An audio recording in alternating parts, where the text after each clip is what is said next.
Mesdames et messieurs, bonsoir et bienvenue dans Viva Info en version française en cette soirée du mardi 30 juin 2026.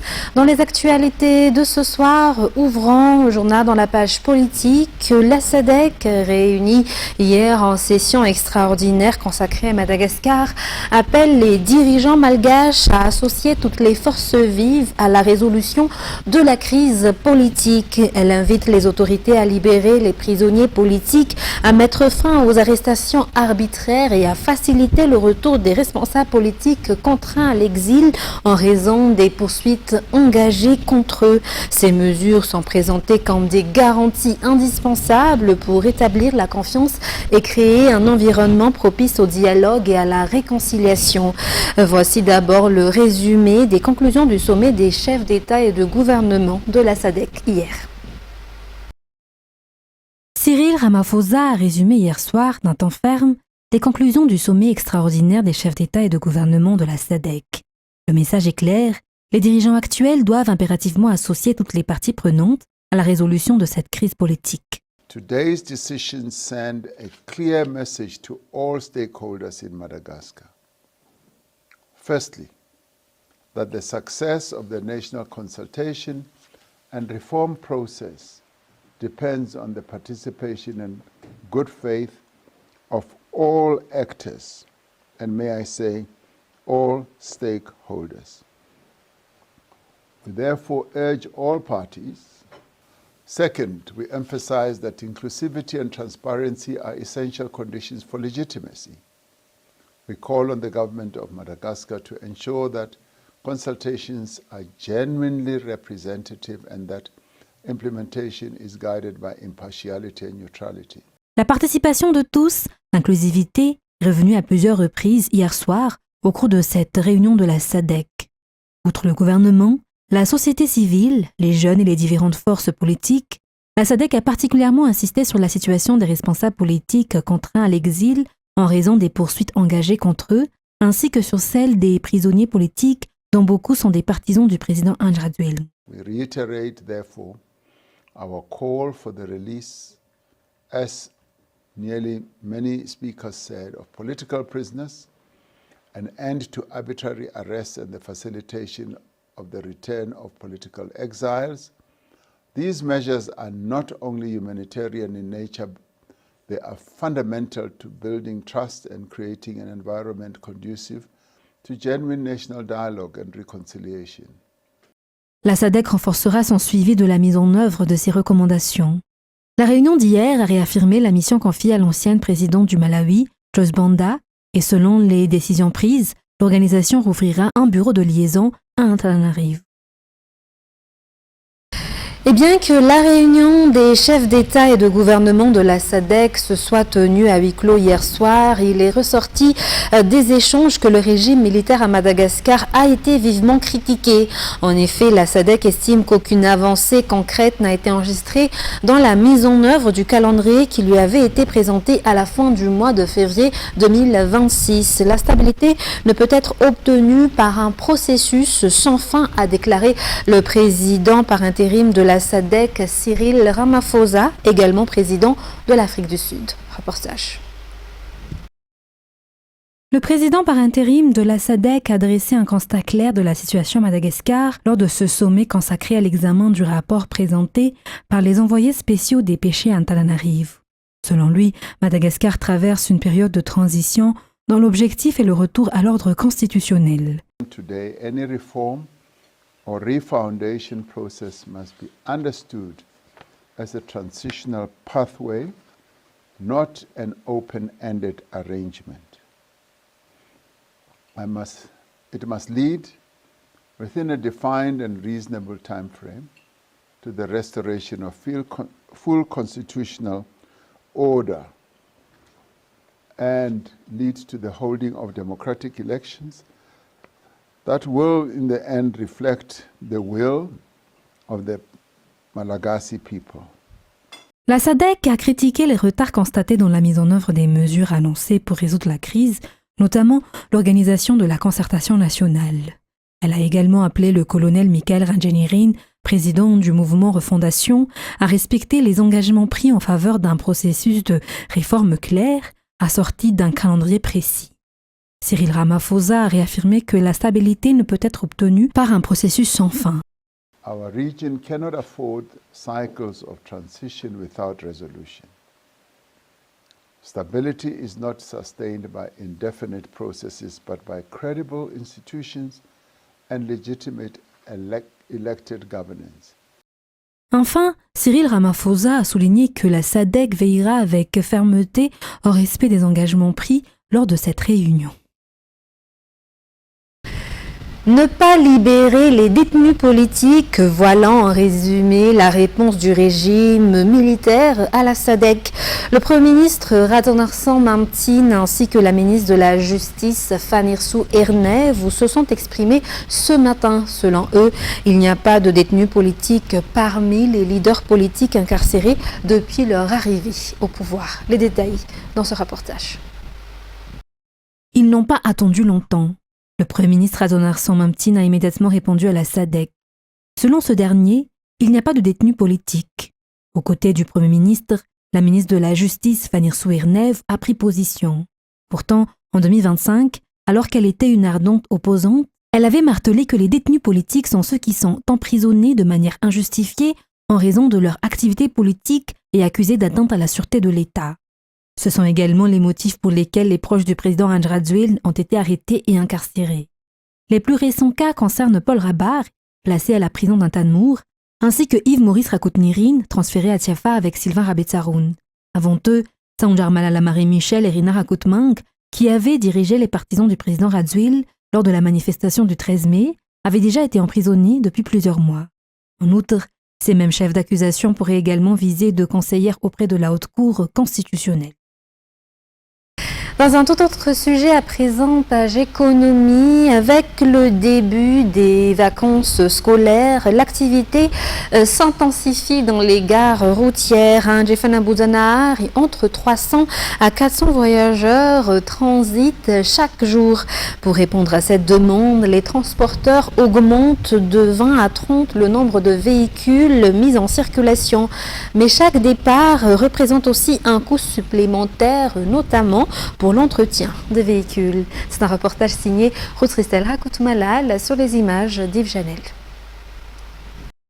Avant de prendre la route, chaque taxi-brousse est soumis à un contrôle. Les chauffeurs effectuent les vérifications nécessaires afin de garantir la sécurité des passagers. Selon les transporteurs, une révision peut coûter environ 200 000 ariars. Lorsque les 4 pneus doivent être remplacés, la dépense peut atteindre 1 600 000 ariars. Des investissements devenus indispensables, surtout pendant cette période où les rotations sont plus nombreuses. Tous les 6 à 8 voyages, une vidange est également nécessaire. Son coût avoisine les 300 000 ariars. Les responsables de la gare routière veillent au respect de ces opérations d'entretien avant chaque départ. L'affluence est bien au rendez-vous en ce début de vacances. Le nombre de voyageurs est supérieur à celui observé en période normale, ce qui permet d'augmenter les départs quotidiens. Toutefois, selon les responsables, la fréquentation reste en dessous de celle enregistrée à la même période l'an dernier. Malgré cette hausse de l'activité, les tarifs restent inchangés. Il faut compter 80 000 ariars pour les liaisons Antananarive-Murundav et Antananarive-Farafangan, 75 000 ariars pour Antananarive-Mahazang, 70 000 ariars pour Antananarive-Manakar, 55 000 ariars pour Antananarive-Fianarantsu et 45 000 ariars pour Antananarive-Tuamasen. Majanga demeure la destination la plus fréquentée, devant Tuamasen et Murundav. Une période de vacances qui rime avec davantage de départs, mais aussi avec des dépenses supplémentaires pour maintenir les véhicules en état et assurer des trajets en toute sécurité.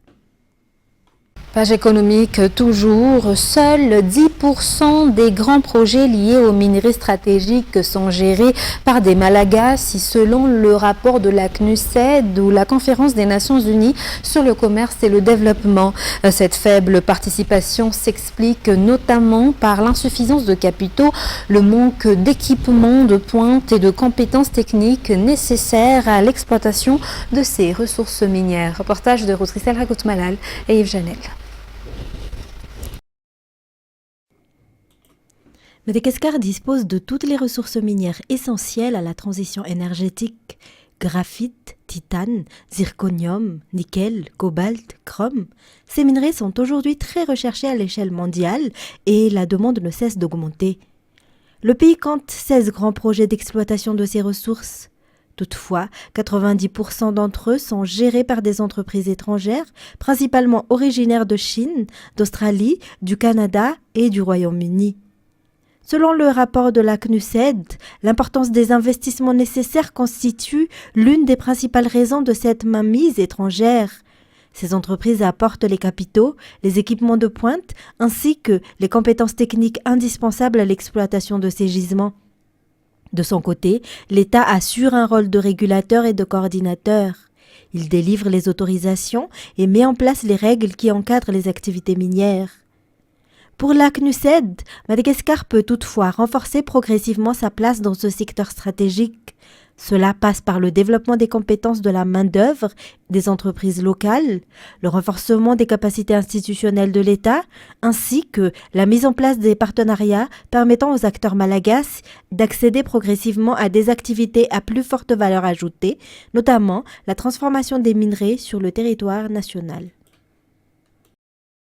Et un opérateur du secteur extractif a affirmé que le manque de moyens financiers, mais aussi la persistance de la corruption figurent parmi les principales raisons qui découragent les Malagasy d'investir dans les grands projets miniers. Selon lui, les pratiques de corruption portent notamment sur les procédures de demande de permis, ce qui constitue un obstacle important pour les investisseurs nationaux. Page sportive, 20 universités publiques et privées prendront part à la compétition sportive Hopfest 2026. Cet événement sera consacré au basketball à 5 dans la catégorie masculine. Il s'agit d'un tournoi accompagné d'activités économiques destinées aux étudiants de l'enseignement supérieur. Reportage de Aniena Martina Inzarangiansu. Le Hopfest 2026 est un événement dédié aux étudiants de l'enseignement supérieur. Il s'agit d'une compétition sportive de basketball à 5. Pour cette première édition, seule la catégorie masculine participera. 20 universités publiques et privées seront en lice. La participation des joueurs titulaires d'une licence sportive sera limitée. Cette compétition se distinguera par la tenue d'activités économiques en parallèle. Durant la semaine de la compétition, diverses expositions et présentations des activités de grandes entreprises implantées à Madagascar seront organisées afin d'accompagner les jeunes et pour les aider dans leur recherche d'emploi. Cette compétition sportive se tiendra du 13 au 19 juillet prochain au stade de Barea, Mamas. Toujours dans cette page sportive, parlant de la Coupe du Monde de football, le Maroc est devenu le premier pays africain à se qualifier pour les 8e de finale de la Coupe du Monde de football après sa victoire face aux Pays-Bas ce matin. L'Allemagne, de son côté, quitte la compétition après s'être incliné face au Paraguay. Le Brésil a dû batailler face au Japon avant de décrocher son billet pour le tour suivant. Reportage de Narsoura Zakassan et Michel Rakutsu.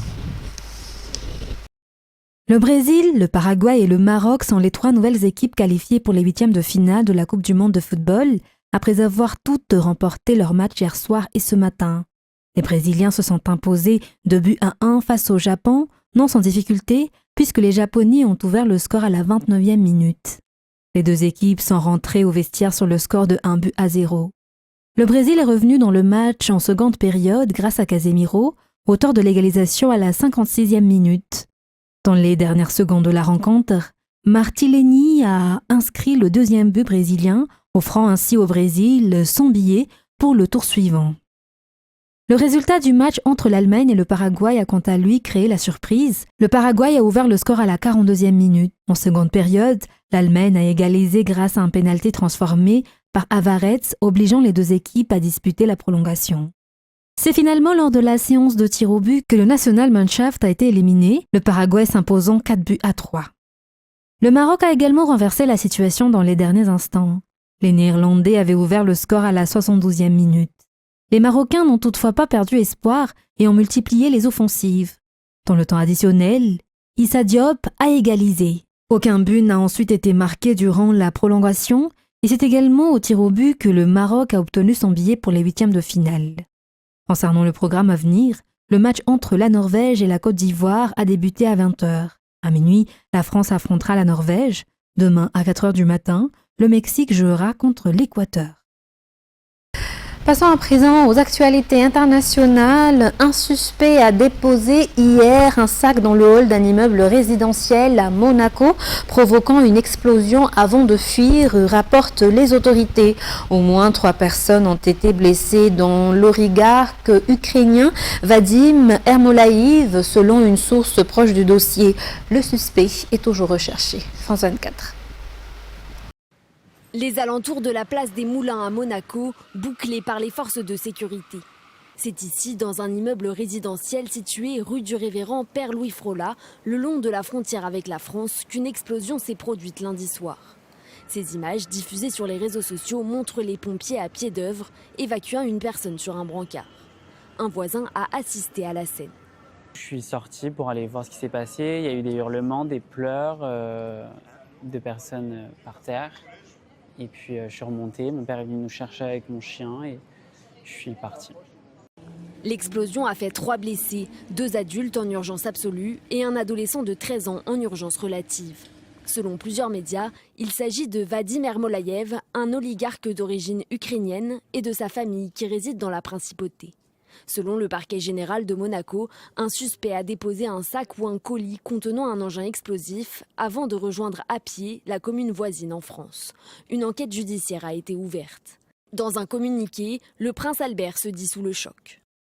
Tous les services de l'État concernés sont actuellement mobilisés, en étroite coopération avec les autorités françaises. Plus que jamais, la principauté de Monaco demeurera unie et déterminée face à la violence et au crime. 23e fortune d'Ukraine en 2022, Vadim Ermolaïev a fondé un conglomérat dans l'immobilier, l'agroalimentaire et la construction. Il est mêlé à de nombreuses controverses, notamment dans des affaires de blanchiment, et a été placé sous sanction par l'Ukraine depuis 2023. Et en ce 30 juin, date d'un ultimatum fixé en dehors de tout cadre légal par des groupes citoyens très structurés pour intimer aux étrangers sans papier l'ordre de quitter le pays. La police est déployée en masse en Afrique du Sud pour parer à d'éventuelles violences. France 24. Rentrez chez vous, c'est le slogan favori des manifestants anti-immigration qui occupent les rues depuis plusieurs mois. En guise de répétition générale avant la journée nationale du 30 juin, plusieurs marches de quartier étaient organisées ces derniers jours, comme ici à Parklands dans la banlieue du Cap. Les militants exigent l'expulsion des sans-papiers. L'Afrique du Sud est chaotique. Tout le monde entre dans le pays et fait ce qu'il veut. Personne ne fait respecter la loi. Les gens se plaignent. Les gens sont vraiment frustrés. Face aux manifestants, la police a montré qu'elle était elle aussi mobilisée. Parade impressionnante. Toutes les unités seront déployées. Plus de 30 millions d'euros sont investis pour sécuriser ces marches. Même les sociétés privées de sécurité viendront épauler les policiers. Les autorités assurent qu'aucune forme de violence ou de pillage ne sera tolérée. Tout le monde a le droit de manifester. C'est un droit garanti par la Constitution. Mais cela ne signifie pas qu'on a le droit d'intimider ceux qui ne souhaitent pas manifester avec vous. Toutes les personnes vivant en Afrique du Sud, y compris les personnes sans papier ou en situation irrégulière, seront protégées. Ces propos ne suffisent pas à rassurer. Les sans-papiers sont toujours plus nombreux à vouloir être rapatriés. Les groupes anti-immigration leur ont donné jusqu'au 30 juin pour quitter le pays. Devant le consulat du Zimbabwe, il en arrive tous les jours, car les menaces continuent. Cette famille vient de Robertson, à 150 km du Cap. Là-bas, à Robertson, ils ont menacé de nous tuer. Le propriétaire de la maison où on habitait est venu nous dire qu'ils allaient nous attaquer. Nous avons donc décidé de partir. Plus de 8500 migrants ont été rapatriés ces 10 derniers jours. Sous la pression de la rue, le gouvernement a promis de durcir sa politique migratoire. Les tensions en Afrique du Sud restent vives. Une trentaine de pays tentent aujourd'hui d'aider le Venezuela à affronter les urgences après le double séisme qui l'a frappé il y a une semaine, faisant des dizaines de milliers de disparus et officiellement plus de 1700 morts alors que les morgues débordent. France 24.